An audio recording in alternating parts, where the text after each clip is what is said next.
नमस्कार दोस्तों, आपका स्वागत है। और आज हम हिंदी शिक्षण विधियों से संबंधित 58 प्रश्नोत्तर का अध्ययन करेंगे। और आशा करते हैं दोस्तों ये वीडियो पसंद आएगा और पसंद आने के साथ साथ एग्जाम में भी क्वेश्चन आएंगे। ठीक है, चलिए दोस्तों बढ़ते हैं और पढ़ते हैं बिना समय गंवाए। किंडरगार्टन पद्धति का विकास किसने किया? तो किंडरगार्टन पद्धति का विकास फ्रोबेल ने किया था। ठीक है जी, किंडरगार्टन पद्धति का विकास फ्रोबेल ने। फ्रोबेल कहाँ के निवासी थे? तो ये जर्मनी के शिक्षा शास्त्री थे फ्रोबेल। कहाँ के? जर्मनी के शिक्षा शास्त्री।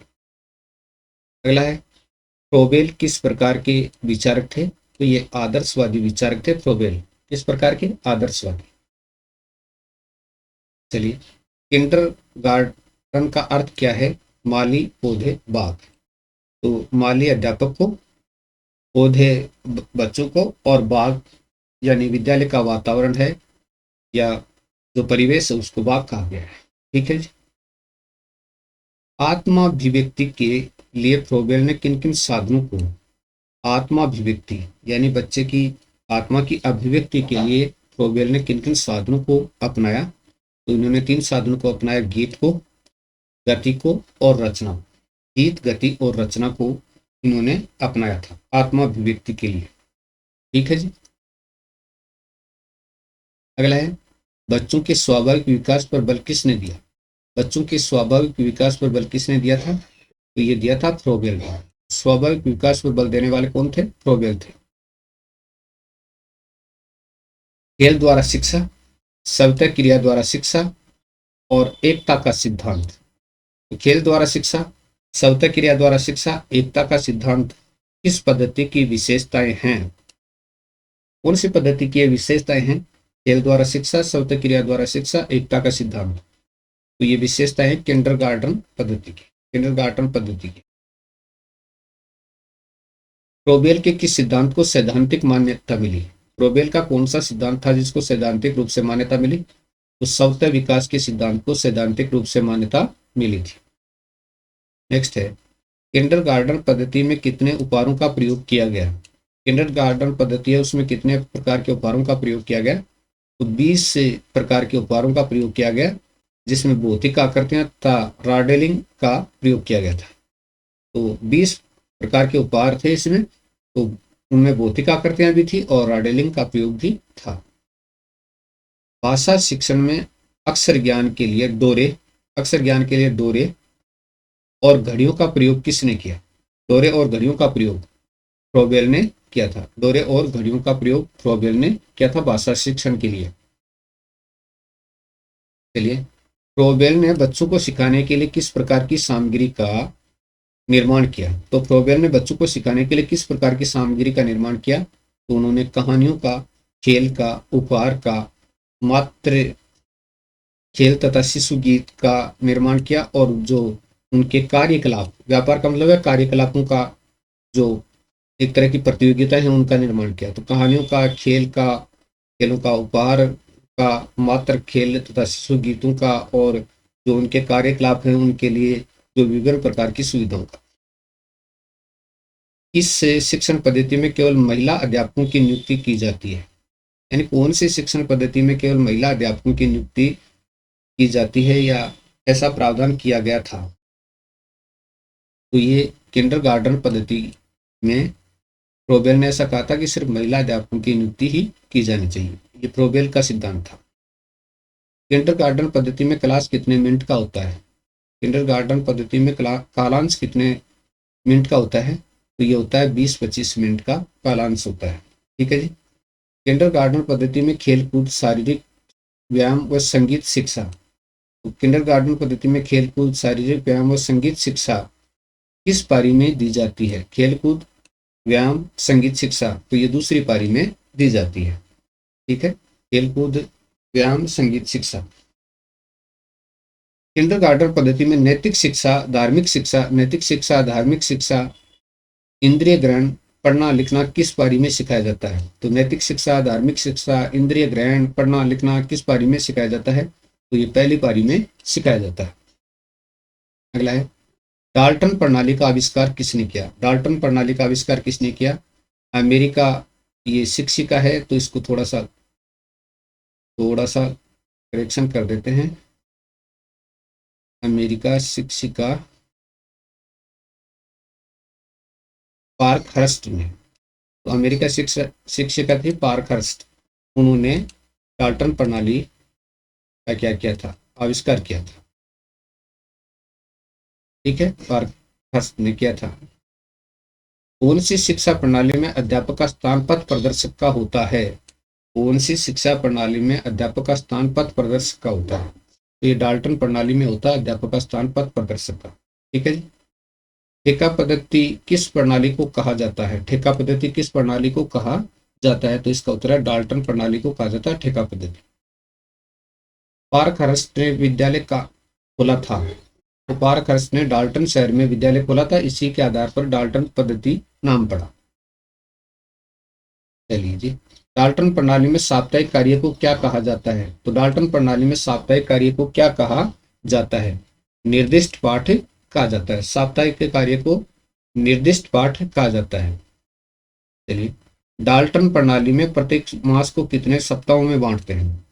तो डाल्टन प्रणाली में प्रत्येक मास को कितने सप्ताहों में बांटते हैं? तो 4 सप्ताहों में बांटा जाता है। सप्ताह के कार्य को कितने भागों में बांटा जाता है? तो सप्ताह के कार्य को डाल्टन प्रणाली में कितने भागों में बांटा जाता है? 4 भागों में, जिससे इकाई योजना कहा जाता है, जिसको इकाई योजना कहा जाता है। 4 भागों में बांटा जाता है और जिसको क्या कहा जाता है? इकाई योजना कहा जाता है। और जो इकाई योजना पढ़ते हैं वो इकाई योजना नहीं है, यानी ये डाल्टन प्रणाली की इकाई योजना है। यानी सप्ताह के कार्य को कितने भागों में बांटा जाता है? 4 भागों में, जिससे इकाई योजना कहा जाता था। ये दूसरा है। कौन सी शिक्षण प्रणाली में प्रत्येक विषय की प्रयोगशाला यानी प्रत्येक विषय की प्रयोगशाला होती है? तो प्रयोगशाला तो होती है, ठीक है, लेकिन प्रत्येक विषय की प्रयोगशाला होती है कक्षा शिक्षण में। तो जो शिक्षा व्यवस्था है वो कहाँ पर होती है? प्रयोगशाला में होती है। तो प्रत्येक विषय की प्रयोगशाला होती है, लेकिन कक्षा शिक्षण नहीं होता। तो कौन से शिक्षण प्रणाली में प्रत्येक विषय की प्रयोगशाला होती है, कक्षा शिक्षण नहीं होता है? यानी क्लास में नहीं पढ़ाया जाता है, प्रयोगशाला ही होती है। तो ये कौन सी शिक्षण विधि है जिसमें प्रयोगशाला के माध्यम से ही शिक्षण करवाया जाता है, क्लास से नहीं होती है, कक्षा शिक्षण नहीं होता है? तो ये डाल्टन प्रणाली में प्रयोगशाला में ही विषयाध्यापक उपस्थित रहता है। तो प्रयोगशाला होती है ना, उसी में विषयाध्यापक उपस्थित रहता है, कक्षा शिक्षण डाल्टन प्रणाली में नहीं होता है। कार्य प्रारंभ होने से पहले किस प्रणाली में अध्यापक निर्देश देता है? तो कार्य प्रारंभ होने से पहले किस प्रणाली में अध्यापक निर्देश देता है? तो ये डाल्टन प्रणाली में निर्देश देता है। और कार्य पूरा होने के बाद शाम के समय भी छात्र हैं वो विचार विमर्श करते हैं। बच्चे भिन्न भिन्न विषयों के लिए ग्राफ से कौन सी विधि में तैयार करते हैं? ग्राफ कौन सी विधि में तैयार करते हैं? बच्चे भिन्न भिन्न विषयों के लिए ग्राफ कौन सी विधि में तैयार करते हैं? डाल्टन विधि में तैयार करते हैं विभिन्न विषयों के लिए भिन्न भिन्न प्रकार के ग्राफ। कौन सी विधि में निबंधात्मक परीक्षाएं नहीं होती है? कौन सी विधि में निबंधात्मक परीक्षाएं बिल्कुल नहीं होती है? तो डाल्टन विधि में निबंधात्मक परीक्षाएं नहीं होती है। ग्राफ या रेखा चित्रों के माध्यम से जो प्रगति रिपोर्ट होती है उसी के आधार पर बच्चे को उत्तीर्ण किया जाता है। डाल्टन विधि के मुख्य बिंदु कौन कौन से हैं? पाठ का ठेका, यानी साल भर के लिए हो जाता है।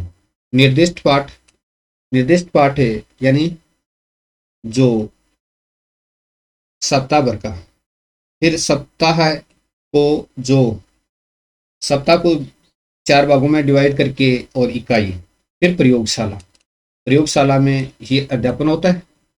और फिर सम्मेलन तथा विचार विमर्श, सम्मेलन और विचार विमर्श किया जाता है।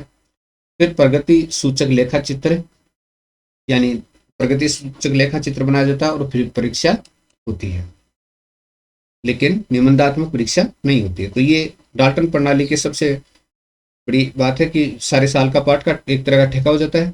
निर्दिष्ट पाठ होते हैं, यानी महीने को 4 सप्ताहों में बांट करके और फिर निर्दिष्ट पाठ हो जाते हैं। फिर सप्ताह को भी 4 भागों में बांट दिया जाता है और उसको इकाई कर दिया। फिर प्रयोगशाला में शिक्षण होता है, फिर सम्मेलन तथा विचार विमर्श होता है और फिर प्रगति सूचक लेखा चित्र तैयार किए जाते हैं और फिर परीक्षा होती है पूरे साल की रिपोर्ट के आधार। प्रोजेक्ट विधि, योजना या प्रयोजना विधि का आविष्कार किसने किया? जिसको प्रोजेक्ट विधि कहते हैं, योजना विधि कहते हैं या प्रयोजना विधि का आविष्कार किसने किया था? तो प्रोजेक्ट भी उसी को कहते हैं, योजना विधि भी उसी को कहते हैं, प्रयोजना विधि भी उसी को कहते हैं, जॉन डेवी के शिष्य किलपैट्रिक ने। तो यहाँ शिष्य और लिख देते हैं, जॉन डेवी के शिष्य थे कौन? किलपैट्रिक। किलपैट्रिक ने किया था ये इसका आविष्कार, इसका योजना विधि या परियोजना विधि जिसको कह सकते हैं, तो जॉन डेवी के शिष्य थे किलपैट्रिक। ठीक है जी, तो किलपैट्रिक ने किया। मूल बात यह है, प्रोजेक्ट विधि कह सकते हैं, योजना विधि कह सकते हैं, परियोजना विधि कह सकते हैं, इसका जो आविष्कार है वो जॉन डेवी के शिष्य किलपैट्रिक ने किया था। प्रोजेक्ट शब्द का सबसे पहले प्रयोग किसने किया? प्रोजेक्ट शब्द का सबसे पहले प्रयोग किसने किया था? तो प्रोजेक्ट शब्द का सबसे पहले प्रयोग किया था, किसने प्रयोग किया था? मैसेच्यूसेट्स स्टेट बोर्ड ने। मैसेच्यूसेट्स स्टेट बोर्ड ने प्रोजेक्ट शब्द का सबसे पहले प्रयोग किया था। प्रोजेक्ट प्रणाली के सिद्धांतों को बताइए। तो प्रोजेक्ट प्रणाली के सिद्धांत है सामाजिक विकास का सिद्धांत, प्रोजेक्ट प्रणाली के सिद्धांत है सामाजिक विकास का सिद्धांत, क्रियाशीलता का सिद्धांत, सामाजिक विकास का सिद्धांत, क्रियाशीलता का सिद्धांत, प्रयोजन एवं निश्चित उद्देश्य का सिद्धांत, प्रयोजन एवं निश्चित उद्देश्य का सिद्धांत, सह संबंध व स्वतंत्रता का विकास, सह संबंध और स्वतंत्रता का विकास, ये इसके हैं। प्रोजेक्ट विधि में प्रोजेक्ट के रूप में कौन कौन से होते हैं? तो कौन कौन से प्रोजेक्ट होते हैं? तो सरल प्रोजेक्ट होते हैं और बहुमुखी प्रोजेक्ट होते हैं। दो प्रकार के प्रोजेक्ट होते हैं, एक सरल प्रोजेक्ट होते हैं, दूसरे बहुमुखी प्रोजेक्ट होते हैं। प्रोजेक्ट विधि की कार्य विधि के सोपान कौन कौन से हैं? तो प्रोजेक्ट विधि के कार्य विधि के सोपान कौन कौन से हैं? पहले तो समस्यामूलक परिस्थिति उत्पन्न करना, तो पहले तो समस्यामूलक परिस्थिति पैदा की जाती है। ठीक है, समस्यामूलक परिस्थिति पैदा करना, फिर प्रोजेक्ट का चयन करना होता है, फिर कार्यक्रम बनाया जाता है। तो पहले एक तरह की समस्या बनाई जाती है, फिर प्रोजेक्ट का चयन किया जाता है, फिर कार्यक्रम बनाया जाता है, फिर क्रियान्वित की जाती है उस कार्यक्रम की, फिर मूल्यांकन होता है और मूल्यांकन के बाद में लेखन होता है। क्रियान्वित करना, मूल्यांकन करना और लेखन करना, ये प्रोजेक्ट विधि के सोपान है।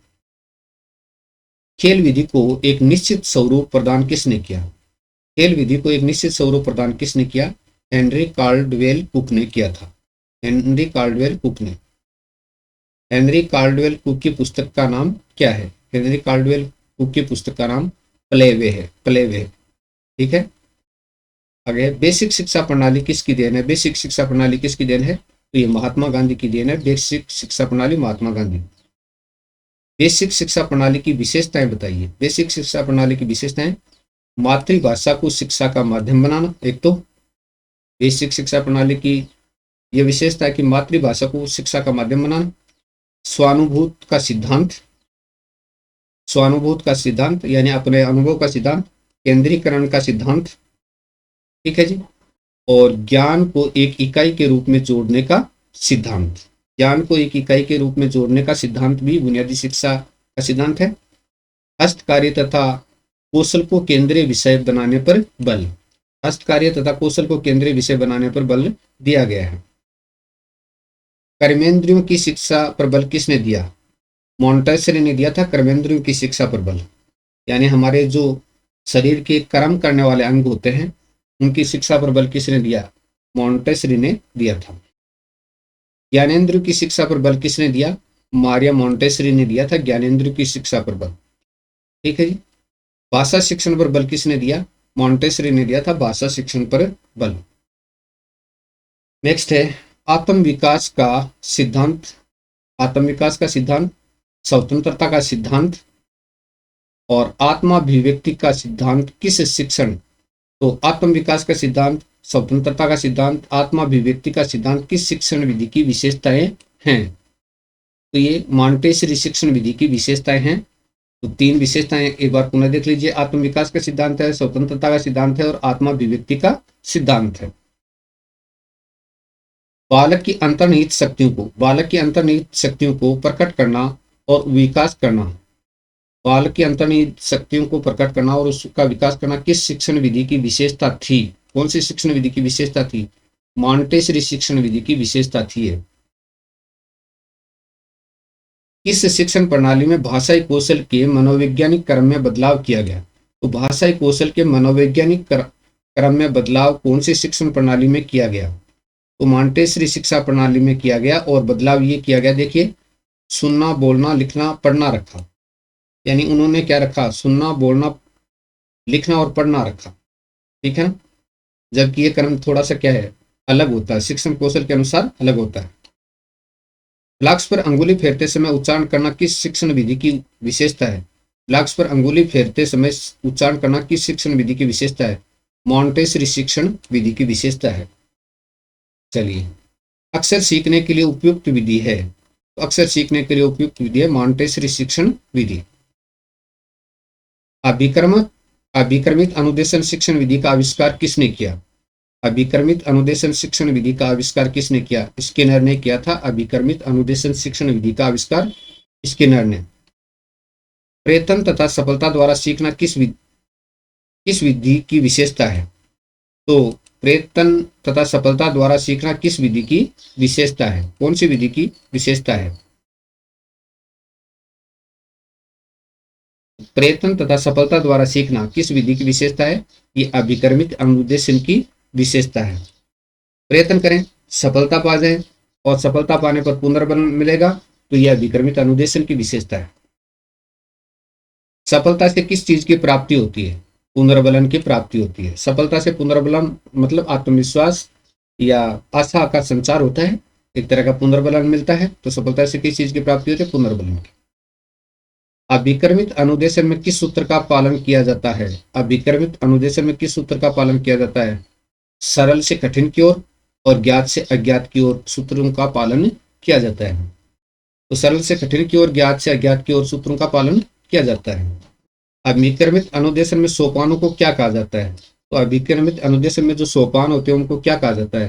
फ्रेम कहा जाता है। ठीक है।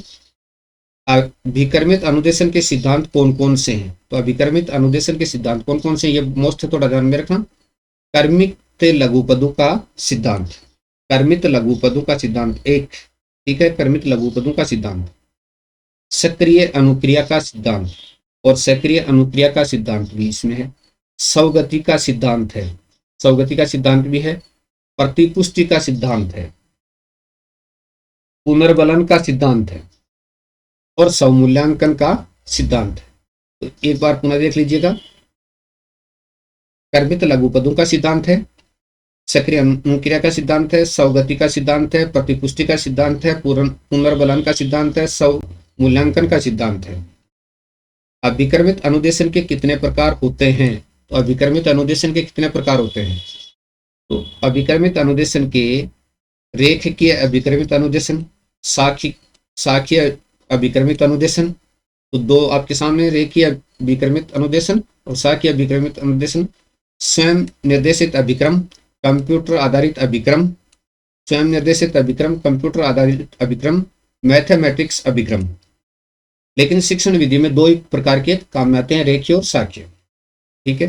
विद्यालय में मुख्य रूप से कौन से दो अभिक्रमों का प्रयोग होता है? तो दो अभिक्रम काम में लेते हैं, साखीय अभिक्रमित अनुदेशन और इसके साथ ही साथ रेखीय।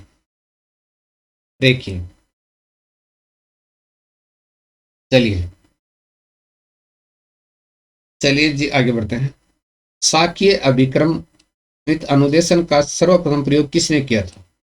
तो साखीय अभिक्रमित अनुदेशन का सर्वप्रथम प्रयोग किसने किया था? नॉर्मन काउडर ने किया था साखीय अभिक्रमित अनुदेशन का।